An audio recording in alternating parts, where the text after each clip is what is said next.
Hello and welcome back to the channel. If you're new here, I'm Dean, aka the Blue Crusader, and today we're going to be talking about why Palpatine had a range of secret observatories on different planets.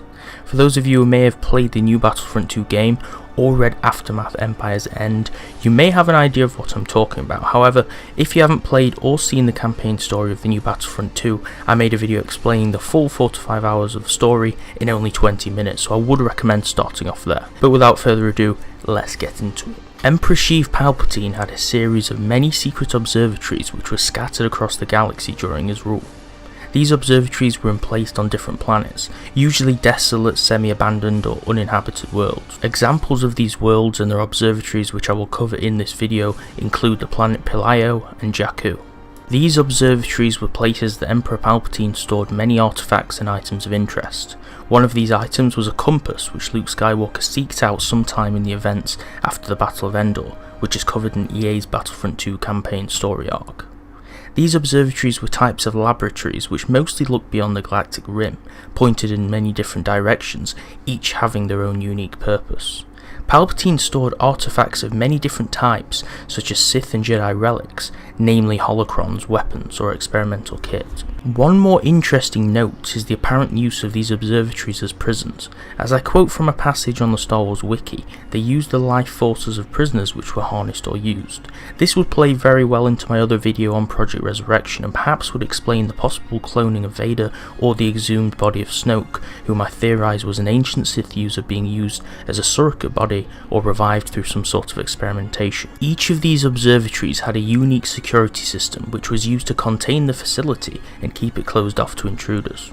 The Pillio Observatory had a Force-activated entry system which could only be activated by Force sensitives such as Palpatine himself or Luke Skywalker, who gained access to it. This location also had a self-destruct module on a 4-minute timer with 2 terminals that were used to deactivate the system to gain entry. The observatory on Jakku also had a similar self-destruct module that not only would destroy the facility itself, but also possibly implode the planet from its core. I would presume Jakku would have been an even more deserted planet before any type of Imperial Rebel influence came about, which stemmed from the Battle of Jakku and the Galactic Civil War. I theorise this probably caused a certain degree of colonisation on the planet. The observatory located on Jakku was buried in a location called the Plaintive Hand Plateau. This Jakku observatory also had automatic turrets and sentinel droids to guard it and was buried deep underground under the sand. Inside the Jakku location there were star maps with locations of unknown regions that had been mapped out by Admiral Thrawn, who explored the majority of the unknown region locations. I would present the theory that perhaps Palpatine, with the aid of Thrawn, perhaps sourced or even was just simply searching for these unknown regions, as Palpatine believed a dark presence lay in the unknown regions. He'd even sent probe droids there to explore the computations that their computers had made.